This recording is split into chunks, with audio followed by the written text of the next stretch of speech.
Like many countries, the UK takes a hard stance against cannabis.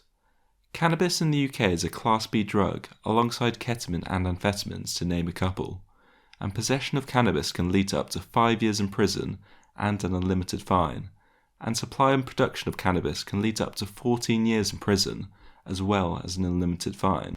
Up until November 2018, cannabis was a Schedule 1 drug, meaning that it was classed as having no medicinal value. Since then, it has been a Schedule 2 drug, and therefore doctors are allowed to prescribe cannabis under certain circumstances.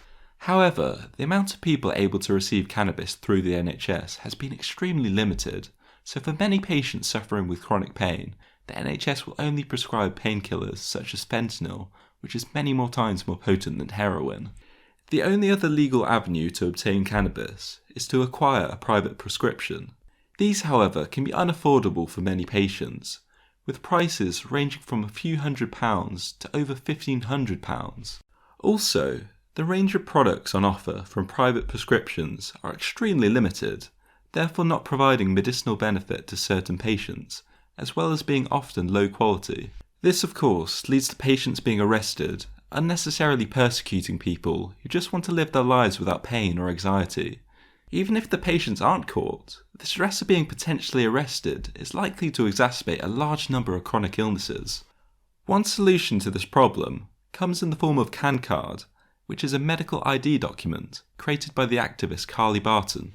It can be obtained by anyone who would be eligible for a private medical prescription, but is either unable to afford one, or the private clinics can't provide the relevant products for their condition. The card can be shown to the police during a stop and search as evidence that they need cannabis for medical purposes. The police have been given guidance to not arrest anyone with a valid Cancard using cannabis. The card was developed with the backing of law enforcement, doctors and MPs, all of which were frustrated by patients being subjected to punitive laws.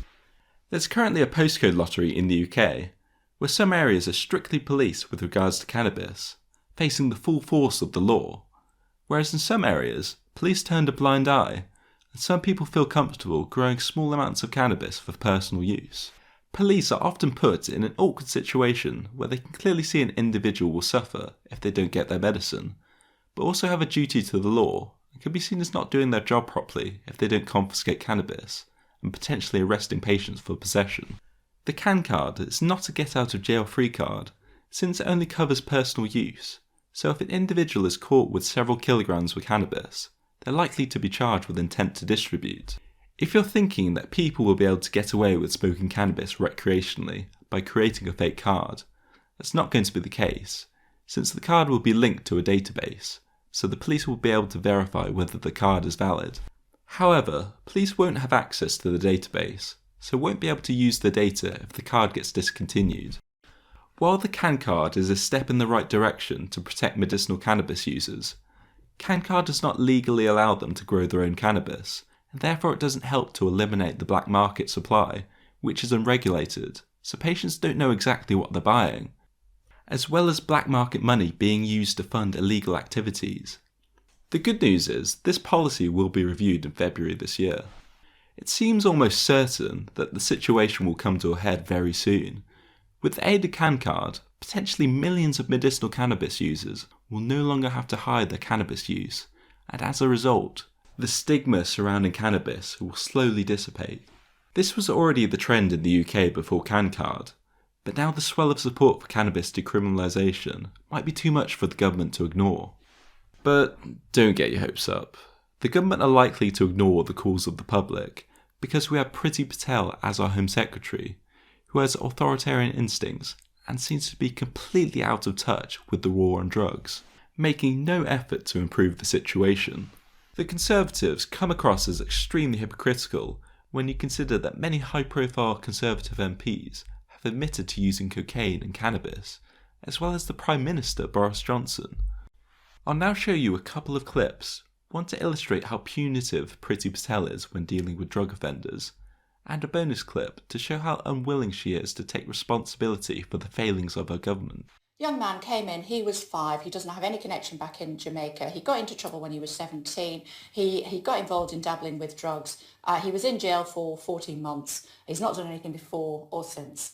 he was on that. He was on the. He should have been on the plane. He's still here at the moment. Well, I think first of all, those crimes that were committed, there's no such thing as dabbling in drugs. These are serious offences that were committed. These are serious offences that have been committed. Individuals that were on that flight and some that weren't on that flight as well have served severe sentences for the type of crimes that they have committed. 4 out of 10 children in parts of Barrow are born into poverty. That's not good enough, is it? Well, it's appalling. And of course, but everybody, and it's not just people in Westminster, it's not just at a national level, it's at a local level through the It's the government, and you've had nearly 10 years. Well, it's not the government though, is it? I mean, everybody just says it's the government, as if it's this sort of like bland blob that, you know, you can just go and blame. So the government's not responsible for poverty? It's not, because it's all parts of society and the structures. Local authorities have a role to play, education, public services, which are locally led and locally run. I think it's fair to say there's not a huge amount of hope for cannabis decriminalisation under the current Conservative government, so progress in the area will likely be made when Labour come to power. However, Labour were the party that reclassified cannabis from Class C to Class B, so we can't be too sure. On the bright side, the UN has recently reclassified cannabis in a positive direction, so we could see more scientific research in this area. And we've seen in many countries that when cannabis becomes decriminalised, it opens the floodgates for it then to be legalised, as well as many other drugs such as psilocybin to be used for medicinal purposes. So it'll be interesting to see what the future holds.